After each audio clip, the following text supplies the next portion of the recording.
G'day, Anthony James here for The Regeneration, your independent listener-supported podcast exploring how people are regenerating the systems and stories we live by. Welcome to the Wind River Reservation, home of the Eastern Shoshone and Arapaho nations, and the Wind River Tribal Buffalo Initiative, a tribally led non-profit founded in 2023 here at the foot of the Rocky Mountains in current-day Wyoming. This initiative and its founder, Jason Valdez, had been coming increasingly to my attention as we travelled the US, and with such unique and extraordinary aspects to the story, I was stoked we could meet up today. I had started recording on arrival, as you can hear, because the bird sounds were just so beautiful, and we had a little time before Jason arrived. He'd been delayed with some family needs around the coming Sundance, which reminded me of having read about how buffalo meat had been sourced for the tribe's 2023 Sundance from their own animals on their own land for the first time in nearly 140 years. And that's just a hint of the momentous shifts happening here. So, in the time we had before Jason arrived, we got to meet some of the initiative's brilliant young staff, including Xavier Michael Young and Taylor Dawn Stagner. They warmly welcomed us in and were a treasure trove of passion, insight and vision. So our time with them forms this first part of our two-part series from the Wind River Tribal Buffalo Initiative. In part 2 next week, we'll head out to the buffalo with Jason Valdez. Right now though, let's start at the start. We meet Taylor, award-winning journalist, enrolled member of the Cheyenne Arapaho tribes of Oklahoma and an Eastern Shoshone descendant, and now the initiative's new community engagement director.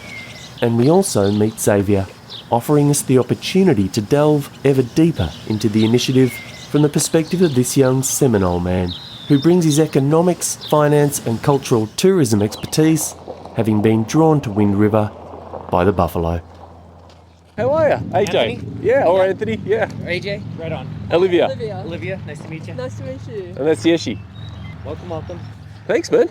It's good to be here. Yeah. Yeah. Did you guys see the buffalo on the way in? No. Oh, they're just around the corner. Really? We came in that way. Oh, perfect. They're just right there.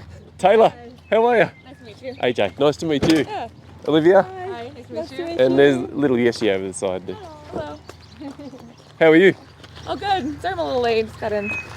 Construction. There's no hurry. Yeah. No, it just occurred to me that you wrote the piece for AP. Oh, yeah. Yeah, that I read, I don't know, some bunch of time ago.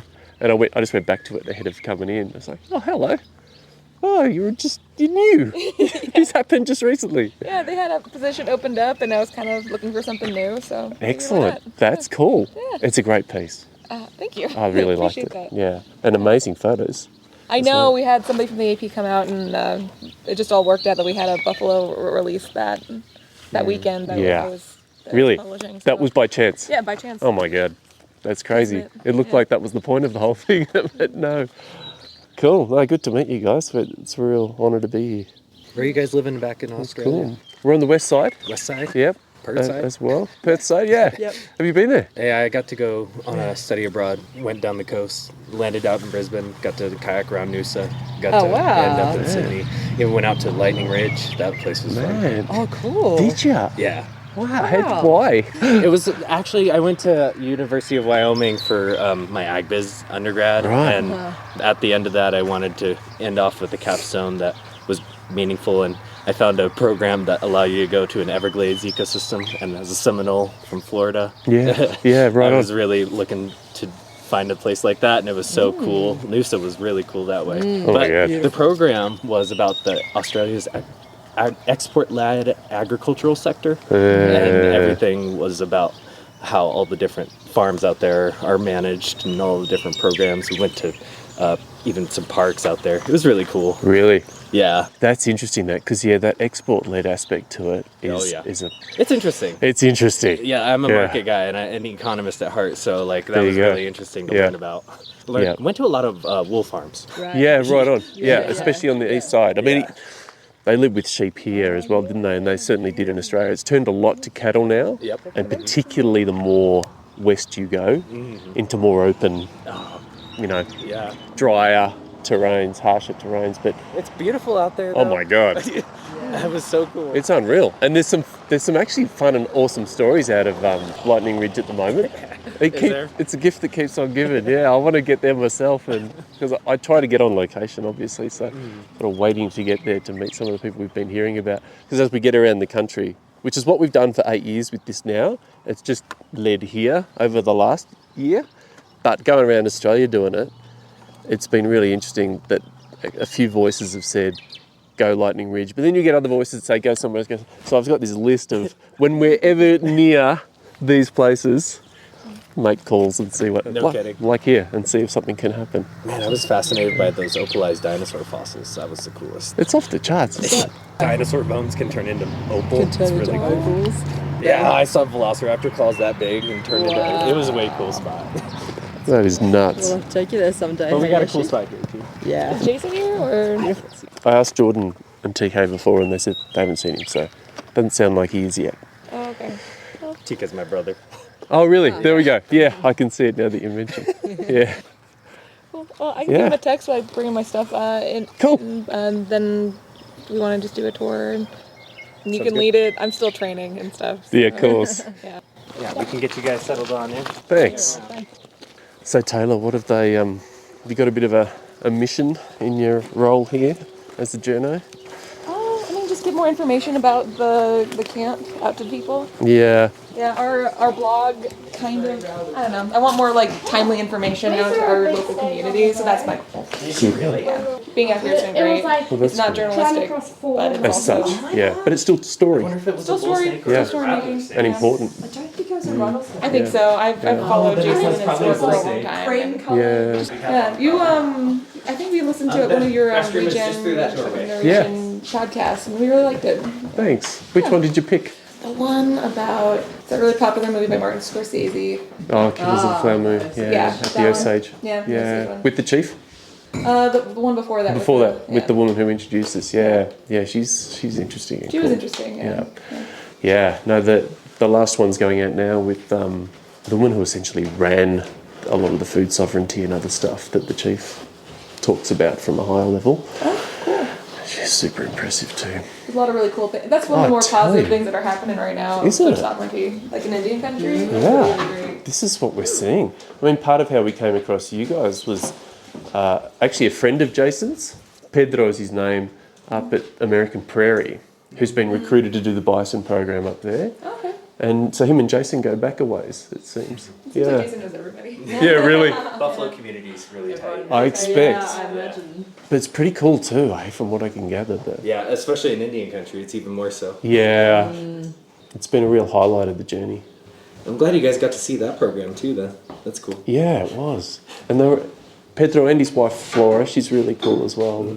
And you know, they're out there. Yeah, right out there. It's part of why they can't get staff to stick. It's a bit of a challenge. Yeah. Oh, remoteness. Yeah. That makes sense. Remoteness and even a harsher winter, I guess, further up. Yeah, I can see that. We have some remote problems with some of our properties on Really? with our program too. Oh. Yeah.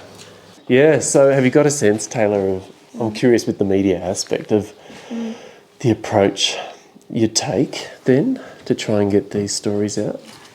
I think my take is I come from a radio background, but also like magazine writing, and I think leveraging both those things is going to be really important. And I just want people to like go to our website and be able to like use some of our pieces that we're going to write. Like Good we one. recently had a youth and culture climate camp. We had a bunch of students from local schools, like on the reservation, out here, and people from the Forest Service were out. Some tribal elders were out, and we who were conveying stories like in a teepee and everything. It's just like stuff like that I think just needs to be better documented on our website. Good Because point. it's a really, really cool program, and it's the third year, and I remember like trying to find like more information about it, and I had a hard time like reporting on it. So from that aspect, I was like, oh, I would like to help like make that a little bit more visible, because it's really cool stuff, and I think it makes people more interested in like coming out here, supporting us, all that stuff. Good So call.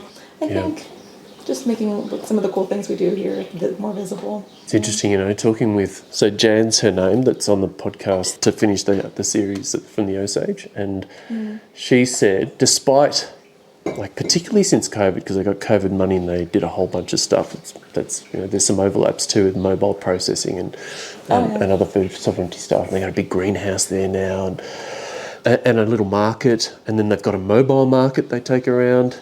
And she said, but still, people don't know. Like, she'll come across people all the time. In fact, I got the impression from her, and I find this with a lot of the cool stories that we come across too, that if you asked, the people on the street, the vast majority won't know. Which goes to show how much the story piece is beckoning, Yeah, I think we have a really good, national and even international audience, but you're surprised how many local people don't really know what we're doing here and have misconceptions about what we're doing here.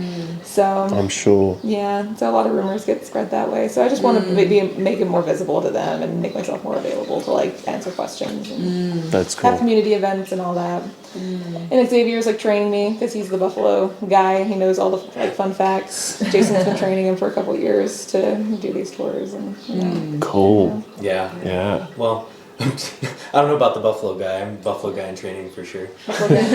Yeah, I came out here just, like I said, outside. I'm a Seminole member, a long ways from home. Yeah. Florida's a long ways from here. Palm trees are a lot different than alpine.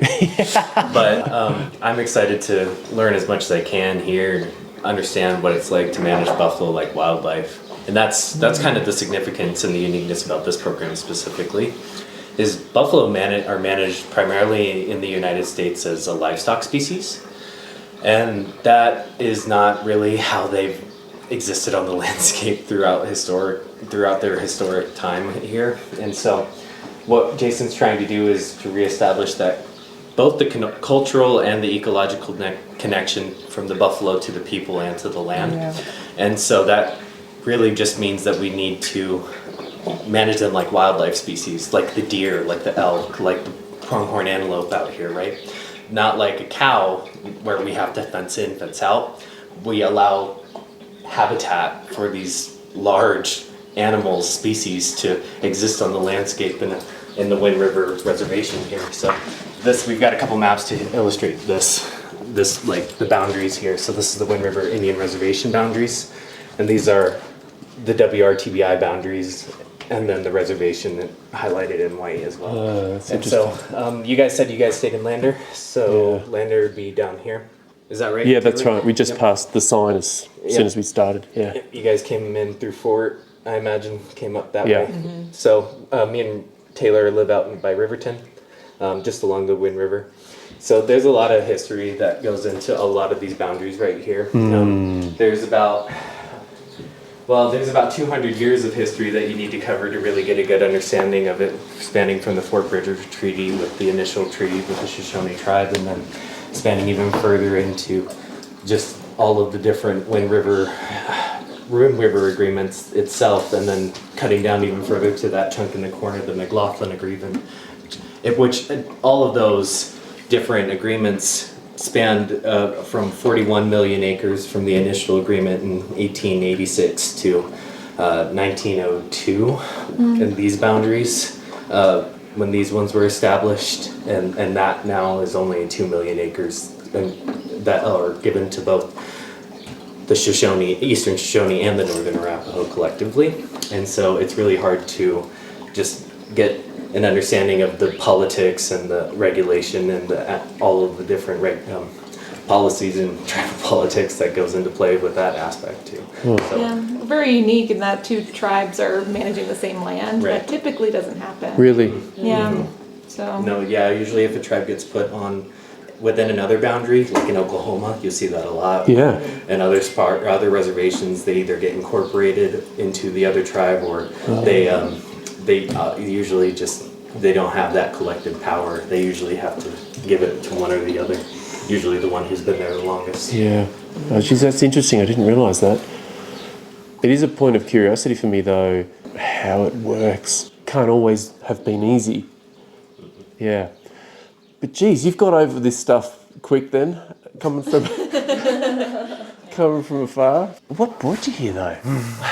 Buffalo. Really? Yeah, I've always wanted to work with buffalo and tried to figure out how to work with them. When I was a kid, I thought, oh, I'm gonna be a buffalo rancher and I'm gonna like live out, like my buffalo cowboy dreams out in the West somewhere. But I don't know. It's changed since then, and now I'm realizing there's a deeper way, a more meaningful way that you can restore buffalo back onto the landscape, and it'd be really cool to see them back in the Everglades, back in Florida, where they used to be. I was going to say, because their range was essentially right across the continent. I don't think many people know that even. It ranged from Florida to central Mexico to central Alaska, all the way up to the Arctic Circle. And were there parts of, say, the eastern seaboard where they weren't? Oh yeah, and they were migratory, so they were always moving. Yeah. And so there are parts where they would occupy, but they wouldn't stay very long. And then, there are meadows that you can find along the East Coast that are just perfect for it. And you can see like feral horse species right now in the Carolinas, right? Right on the beach. It's really cool to see those too. Really? So there's like pockets of savanna, meadows, grassland, rangeland that's perfect for buffalo to exist right on the coast too. It's really cool. It's interesting. And they're so adaptable. I mean, really, even like in the Carpathian Forest in Europe, they have decent reintroductions where they have buffalo species living within the woodlands themselves, and they thrive within that kind of ecosystem too. So, interesting. Yeah, they're super adaptable, super resilient, and that's just one example of that. Man. We have a buffalo box. We can do that too. Oh, that'd be fun. I love Buffalo Box. What's Buffalo Box? Buffalo Box is my favorite. It's our educational tool it's the best. You guys can get a hands-on experience with the buffalo parts. We've got a lot of buffalo goodies stashed away in this guy. This guy was made out in Pine Ridge. I forgot that gentleman's name, but he makes so many different crafts with these like buffalo hides themselves. He makes teepees. He makes everything from buffalo boxes to leather pieces, everything in between. Mm-hmm. And feel free to touch these. Yeah. They're made to be touched. We bring them to schools, and we play little games with students and everything to get them to think about what these would be used for, like this. What is it? It's a rib. Rib digging, probably. Yeah. So our game is we ask you to first identify what piece of the buffalo it is, and then how you could use it. Did you hear that, Yesha? Hold that pose, dude. I think that's not correct. I only did that bit. I know you There did. was only one. Oh my gosh, there's so many bits and All right, pieces. Yesh, did you hear the task? If you can just help me out here, I would just ask if you first identify what part of the buffalo it is, and then tell me how you would use it. I would really appreciate it. And then we'll just go through most of these real quickly. This is a horn. That's perfect. How would you use that? Oh, it's hollow. It is hollow. That's a good observation. I could chop off the end of it and turn it into a tuba. You could. It's actually got a pretty solid tip at the end, so you'd have to cut it pretty far down. But one of the other things that the tribes would mostly use that for is a spoon. If you'll, if you'll allow me to just show you right here where they cut it, and then that's where they would sand it down. And then you would take that top as a handle, and you can carve it into all kinds of cool stuff. Know the difference between a horn and an antler? There's a couple differences. Do you know any one of them? I'm guessing antlers are solid on the inside. It's a good difference. The other differences would be the antlers fall off annually, whereas horns grow that's right. they grow for their whole lifetime. And they're made of two different materials, which is why there's one solid versus one is hollow. That's bone. This is keratin. That's a piece of hair. That's your fingernails. The same materials. Wow. Is that its natural smell, or is that because it's been stirred? Well, let me get a good whiff too. No, that's buffalo for sure. Yes, you feel the difference in the weight. Yeah. I'll trade you. Yeah, that's amazing. This is heavy though. Mm-hmm. Oh yeah. It is a little heavier. That's hover. It's interesting how it keeps the It's smell. not I guess because it's hovering. amongst the hide. We also have these from the pronghorn antelope that are around. Oh, the pronghorn are beautiful. Aren't they? We like them. Fastest land mammal on the continent. Is that right? 60 miles per hour. Are you kidding me? And they used to be running around with American cheetahs. American sheep. There were once upon a time in the Pleistocene.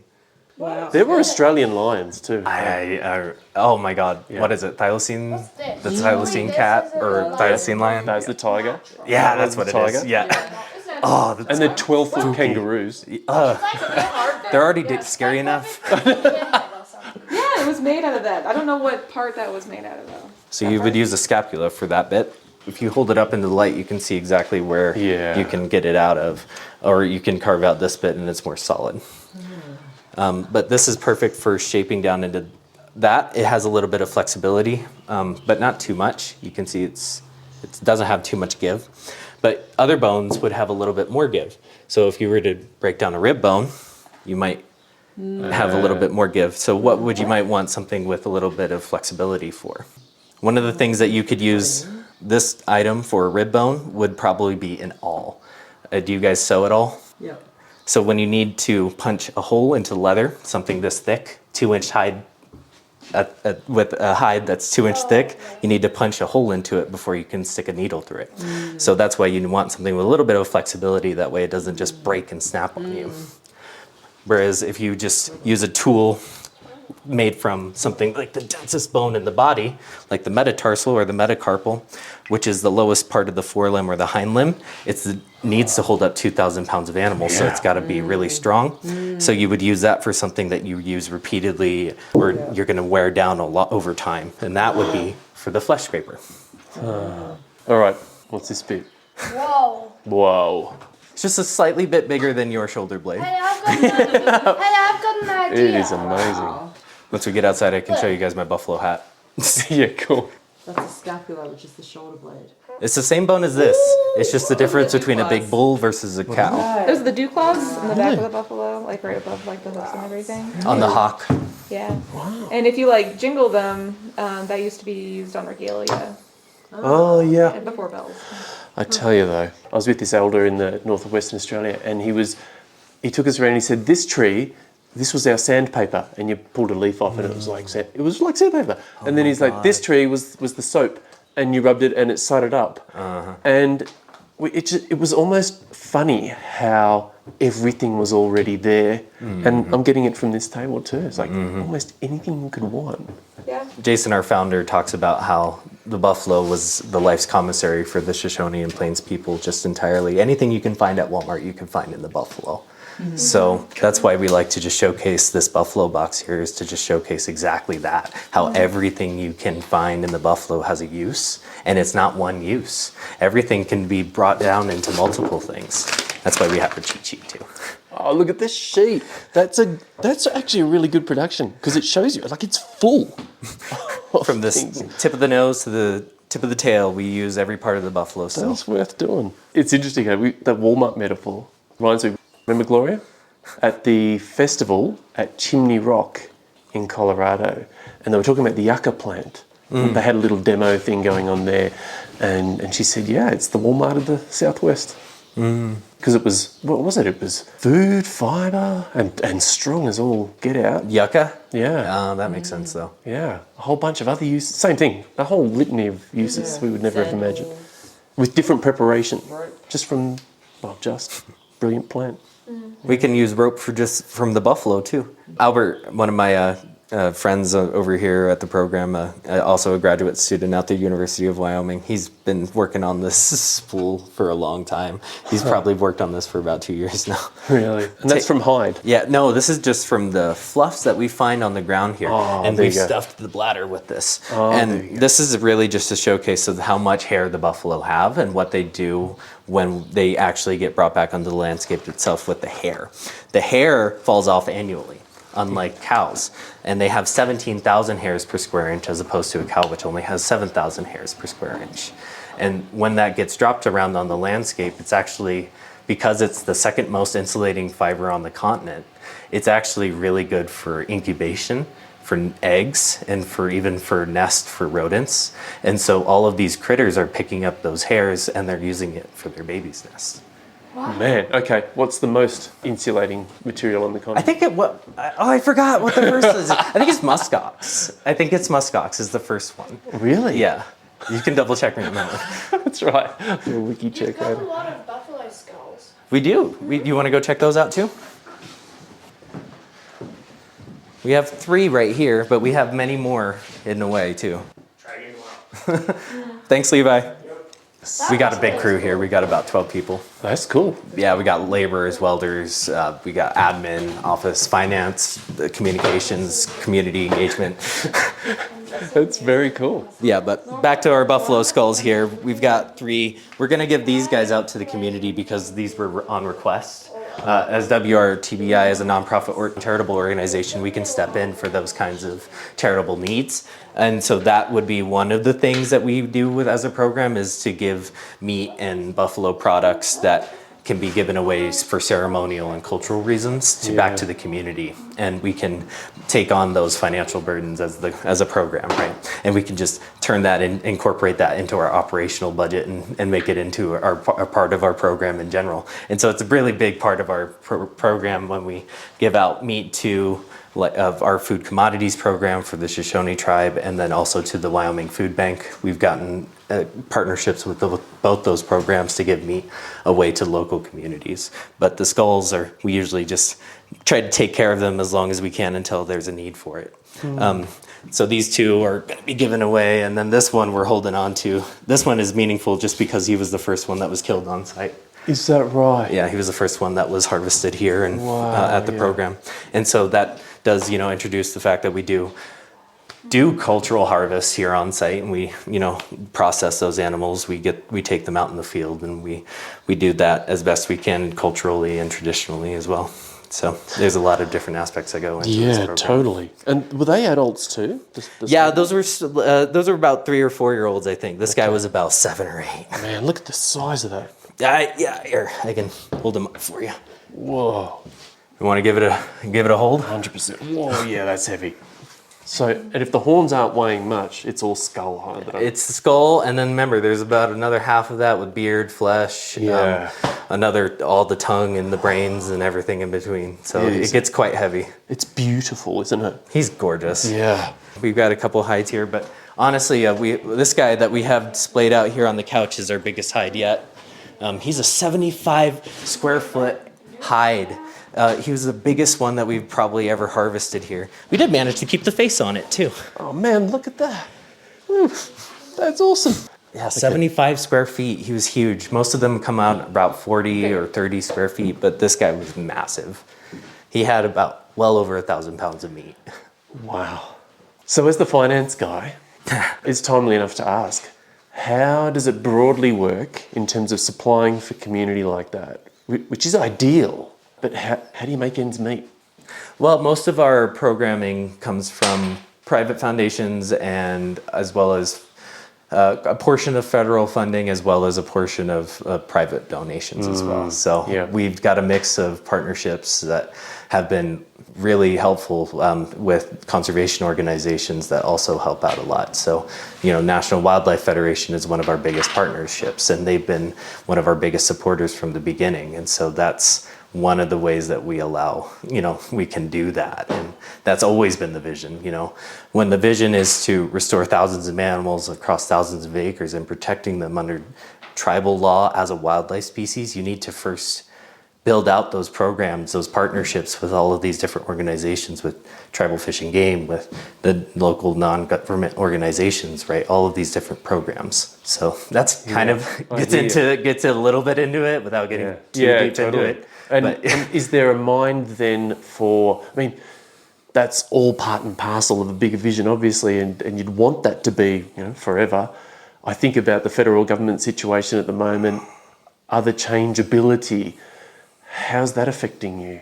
It's affected us for sure, but I wouldn't say in a negative way. In a lot of ways, it's just changing the way that we're looking at how we're operating, and so we're changing a lot of the ways that we're structuring our partnerships. And so now we're just, as we scale up, we're finding that there's a lot of more secure funding out there that we haven't tapped into. As Indigenous people, there's not a lot of share of private philanthropy that goes into American Indian communities in general. And so that's one of the avenues that we're trying to really strengthen with partners like First Nations Development Institute, World Wildlife Fund, and even Nature Conservancy. These are organizations that are strengthening that partnership too. Is it, I mean, you seem to be across a lot of the history as well. I'm wondering, is that something that's shifted or shifting the interest, the appreciation from those quarters of the tribes? I would say so. And like, I would say the history has a lot to do with it. And I think that there's a lot of pending responsibilities both on individuals and to nations and to organizations in a lot of regards. And so some of them are starting to step up to the plate, and some of them are still need to be talked with. We need to create those avenues and those partnerships and that trust first. And so there's a lot of ways that Indigenous people and those organizations can meet, and we're trying to utilize that history as best we can in a respectful way. I mean, there's so much trauma in that regard that needs to be reconciled with. And the biggest piece is the buffalo. I mean, the buffalo themselves were almost taken out. There were only a couple dozen left in Yellowstone with the genetic reputability before they were gone in their bottleneck period towards the late 1800s. If we had lost those animals, then there's no telling what would have happened, because the only ones that were outside of the park at that time were beefalo, and those are not, that doesn't have those true genetics, those desirable traits that make the buffalo both physiologically and behaviorally adapted to this environment specifically, that create that ecological reciprocity, And so there's a lot of different aspects that just go into reconciling the past with the buffalo. And so, that story, really of such an iconic species that a lot of Americans really highly value, it's not just an Indigenous history, really. It's something that all really people can connect to. I mean, as a buffalo, we went from a couple dozen to now we're at 500,000, right? They're still ecologically extinct. They don't exist on large landscapes across large populations, but we're getting there, and we're up to about 25,000 genetically reputable animals and about 20,000 tribal animals as well. So, that's just the breakdown of it in terms of quantitatively, but there's still a ways to go too, but that's just a really big piece of it too, I think.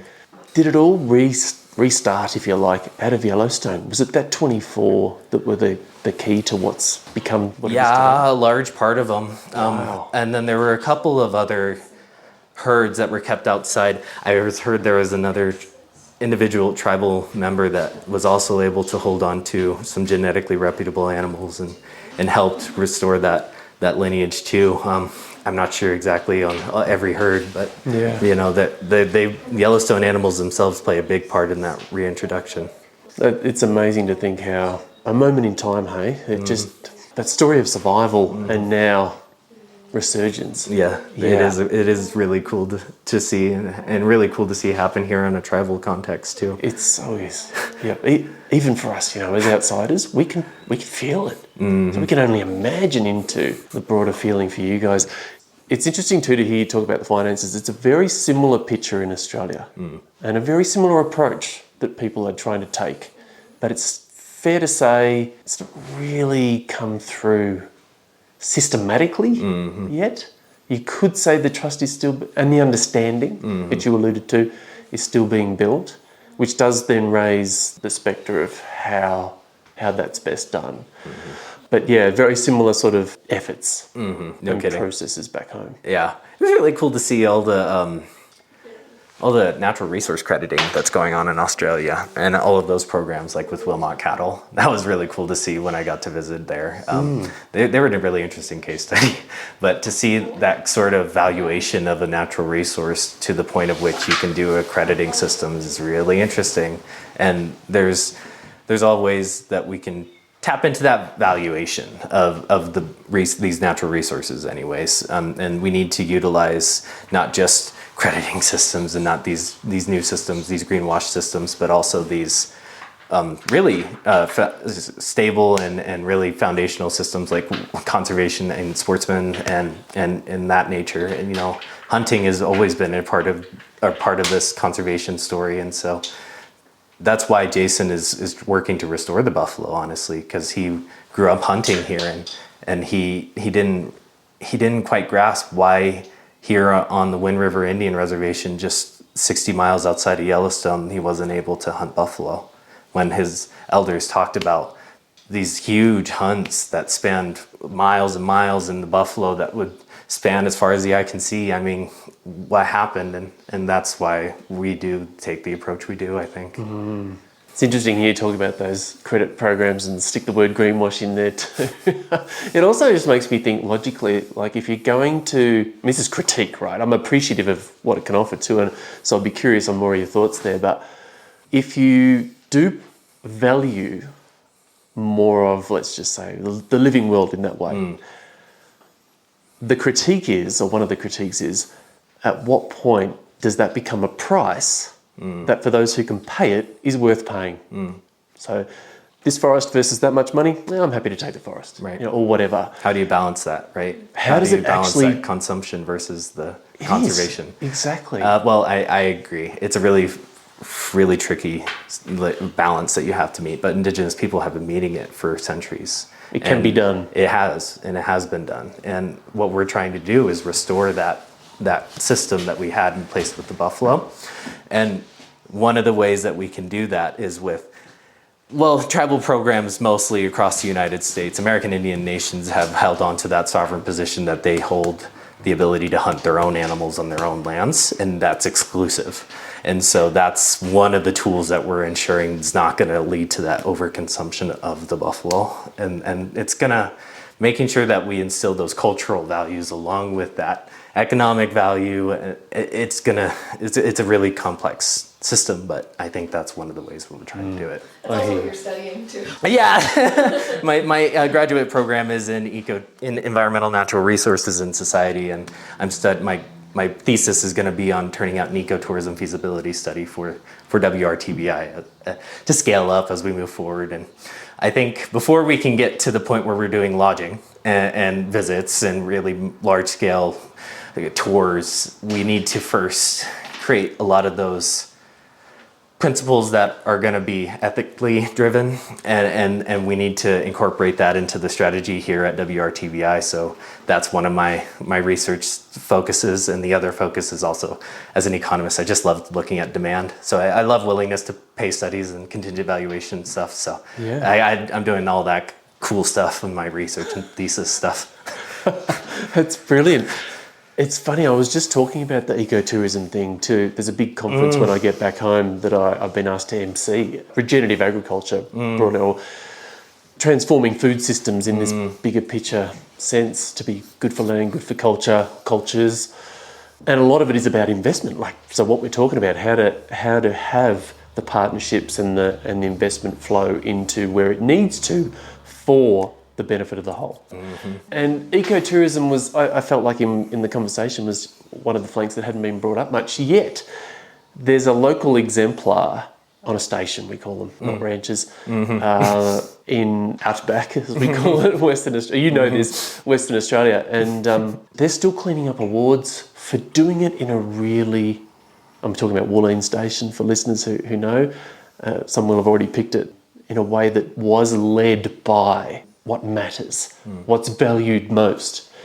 And then the finances flowed from, I could say, honouring that. And then it turns into education and understanding without even having to put that label on it. You don't come here to be educated as such, but you're learning by virtue of connecting. And there's transaction which includes, but isn't entirely, money. And there are different ways that they would play that out and not to burn themselves out too. So, there's a whole 15 years now, or whatever, 18 years in the running of it's very interesting. Now they're cruising. They've even brought an old heritage kitchen that was 7 miles away where a camp used to be. They brought it across to the homestead and run a cafe out of it. We're talking 400 miles out of Perth in the outback.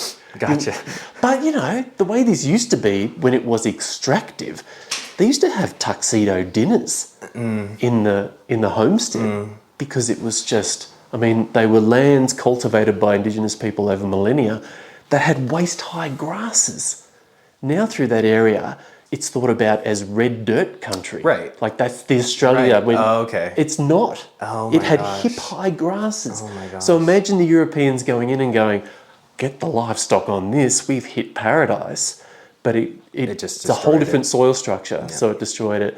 And even there, 18 years into their project, they've got knee-high grasses back, and we're talking 400,000 acres, like big. And, stuff pops up all the time with seeds that were still in the seed ground. bank, huh? Yeah. But they haven't seen the hip-high ones come back. So nobody knows quite what that was, except that it's recorded by the colonists as they came through on their horses. Yeah.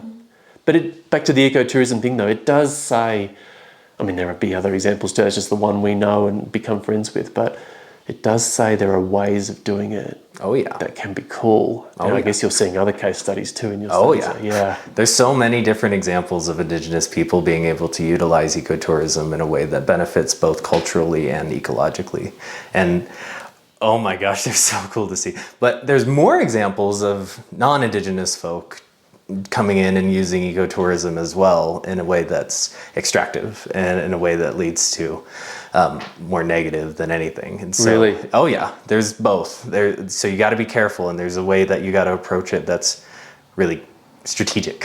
And so I think that's one of the reasons why my study is so cool to me, is just learning about all the different ways that ecotourism has taken shape. As a Seminole, one of our first enterprises was ecotourism when we incorporated cultural traditions and teachings into our business practices. We're credited as one of the finest alligator wrestlers in the area, and that was credited from being able to handle alligators hunting, by ourselves. When we needed to pull back a bull gator, we didn't have a whole hunting party. We just needed to have ourselves and our own little knot, and we were able to pull them back. And that's exactly what we were able to incorporate into some of the first alligator wrestling shows. And that was one of the biggest Miami tourist attractions in the area, all the way up until we started diversifying and we got into some more enterprises. And I think that those teachings are important to hold on to, because those are going to be what provide a lot of understanding into your practices, into your businesses, and even into ways into doing things in a non-consumptive way. Does it need a change in language? I'm curious, or just a change in meaning to the term ecotourism? I think ecotourism doesn't have a set definition, and that leads to a lot of contention. And I try to incorporate that into my focus too. But I think it's actually cool to see how it can be both a practice, an outcome, or a management tool. I actually think that it's really adaptable, like the buffalo in that way. And so I think it's really cool to see how ecotourism can take shape. We just need to be careful about how we do it. Good one. Before we let go of this chapter, it occurred to me before you were talking about the buffalo's appeal, or the way people do feel it across cultures, even beyond First Nations, colonial cultures, settler cultures. And I note, of course, that it's on the state flag of Wyoming. I'm curious even how that came about, if you happen to know that. But then, is there a sense then that it's, I don't know, more amenable to doing that here? Or is there just as much navigating the political trickiness that you were talking about before? I think there's always going to be navigating the bureaucracies, especially around buffalo. There's just so much history that needs to be addressed before we can get to the point where they are on the landscape like a wildlife species. But in Wyoming, it's really interesting to look at that flag and see not see the buffalo. You see them out in Yellowstone, and a couple of private ranches here and there, but you don't see them thriving in the millions or in the tens of thousands like they used to. Yellowstone has a population of 6,000 right now. The Wyoming state we're trying to partner with as closely as we can, because we don't want to see the contention that we see in other states with the buffalo that surround us. Yeah. Montana is a highly contentious area when it comes to buffalo because of the history and because of the contemporary aspects of the state. But Wyoming, I think, is in a lot of ways more amenable to the buffalo coming back, I think. And we've talked with different leadership within the state and within services, agencies, Fish and Wildlife Service to try to, address any and all concerns that come with buffalo reintroduction. I mean, there's going to be a lot of them. And so we need to figure out the best way to address each and every one of them. And we do so in a way that's transparent. We do so in a way with the state where we're working with them throughout the whole process with the planning, implementation, and then also looking back on it and figuring out where we can improve. That's going to be important and vital, and that's totally what we're doing. So I think that's why we're doing so. I think the flag is an interesting example, though. Jason talks about how that white buffalo reminds him just of the ghost of the buffalo in a lot of ways, and it's a white buffalo on a blue background, and I don't know. It doesn't. The reason we have our logo the way it is actually here. Let me try to. There it is. Our logo here is actually an example of why we try to incorporate traditional imagery, and it's a mama buffalo, and it's a live buffalo, and that actually is juxtaposed to a lot of, is to differentiate between all of the most logos of buffalo programs you'll see is a skull. Is a skull of a buffalo. Yeah.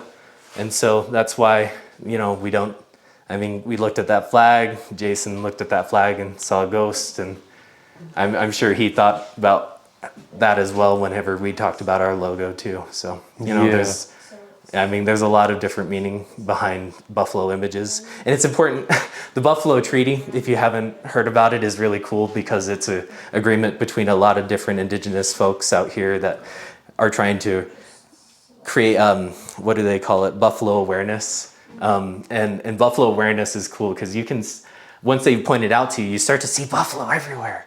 I mean, it's crazy. You see buffalo in almost every part of American life, really. You see it in our seals, you see it in logos, you see it in media, you see it everywhere, even in place names. Buffalo, New York. I mean, true. Yeah. So that's why it's important to just be aware. Buffalo aware is what I like to do. It's like I'd call it. Yeah. No, we've totally noticed that. Yeah. Going across the country. Yeah. It's been a point of curiosity. Curiosity to put it lightly. The paradoxes and contradictions and complexities in it all. Yeah. So it's interesting to hear you talk about it. Oh, fascinating. Did we leave coffee cold that you were looking forward to? No, I think it's perfect temperature. There we go. It's a great logo too. I do love it. Yeah, I'll have to get you guys some hats before you go. Oh, cool. Thanks, man.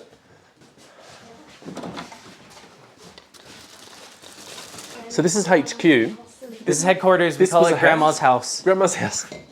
Why is it? Grandma's house. Well, it used to be a place of residence. Yeah, it looks like it. And that's actually the hotel door that was originally put in all of these rooms. Wow. That was the size. That's cool. I know it tells you something, doesn't it? Yeah, it was. I believe it was built out 1900, late or early 1910s.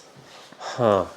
Something like that. And it was a stage stop because this was the trail from here to Yellowstone. It was a stage stop.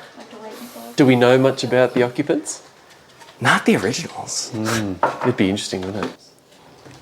Well, cool. I'm excited to go look at some buffalo. Yeah. I hope they're still right there. Yeah. How much time do you guys have? Yeah. We're in no hurry. Oh. Yeah. Is that a dangerous thing to say? Yeah, a little bit. Oh man, we got all kinds of things to show you guys. Oh mate, keep going. If you got the time, we got the time. Oh wait. Yeah. We have a Jason coming. I think he's here. Hey, cool. G'day, Jason. How's it going? How are you? Good to meet you, man. Nice to meet you. Yeah. How you doing? My wife, Olivia. Hello. Hi, Nice to Olivia. meet you. Nice to meet you. And that's Yeshi. It's Jason. Hi, Yoshi. Hi, nice to meet you. You too. How are you guys doing? We're doing good, man. How are Yeah. you? Good, thanks. Thanks for these guys helping out. Oh, man. Sorry I was late, guys. No worries. It's been terrific. We've just let the tape roll and Oh, yeah. chew on the fat. They mic'd me, Jason. Nice. Fancy wireless one. Don't see those too often around here. They're actually from Australia. They're an Are they? Australian company. Yeah. Oh, everything okay? Yeah, it was all good. There's Sundance going on, so families are getting ready to gather up all the brush and everything. They're setting up camp for a week down there, so Wow, cool. I needed to use my truck and trailer, so I had to get it ready for them. It was kind of a last minute thing, so. good to Cool. go. Yeah. Yeah. Service. All right. You Okay. got everything?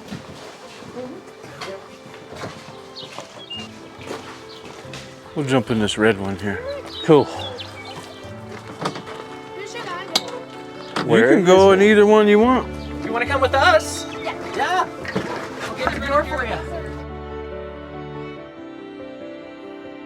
That was part one of our two-part series from the Wind River Tribal Buffalo Initiative with Xavier Michael Young and Taylor Dawn Stagner.